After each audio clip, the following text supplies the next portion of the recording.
dengan keganasan kanker. Nah, keganasan kanker adalah kondisi di mana sel-sel tubuh mengalami mutasi genetik sehingga tubuh tidak terkendali. Berbeda dengan sel normal, sel kanker tidak mengalami apoptosis, kematian sel, dan mampu menyebar ke bagian tubuh lain melalui proses metastasis sehingga kanker menjadi sangat berbahaya dan sulit diobati jika tidak dideteksi sejak dini.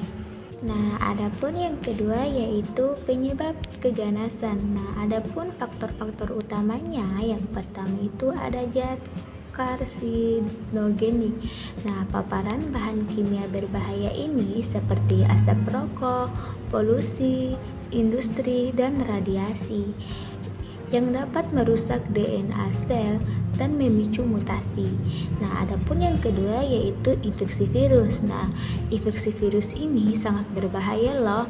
Itu virusnya seperti human papilloma, virus HPV, penyebab kanker, serviks, serta hepatitis B dan C, penyebab kanker hati, dapat mengubah materi genetik dan sel inang. Yang ketiga yaitu faktor genetik. Nah, faktor genetik ini seperti riwayat keluarga dengan kanker menunjukkan adanya kecenderungan genetik tertentu yang meningkatkan risiko.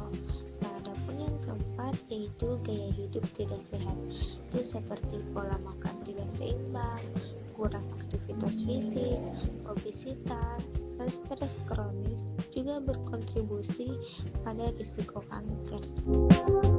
Yang ketiga ada teori inisiasi dan promotor keganasan. Yang pertama ada inisiasi, terjadi ketika sel mengalami kerusakan genetik akibat paparan zat karsinogen. Kerusakan ini bersifat permanen dan tidak dapat diperbaiki. Contohnya, mutasi pada gen pengontrol pembalahan sel seperti P53. Yang kedua ada promosi, proses di mana sel yang telah mengalami inisiasi berkembang biak secara tidak normal. Faktor-faktor seperti hormon atau inflamasi kronik mempercepat proses ini.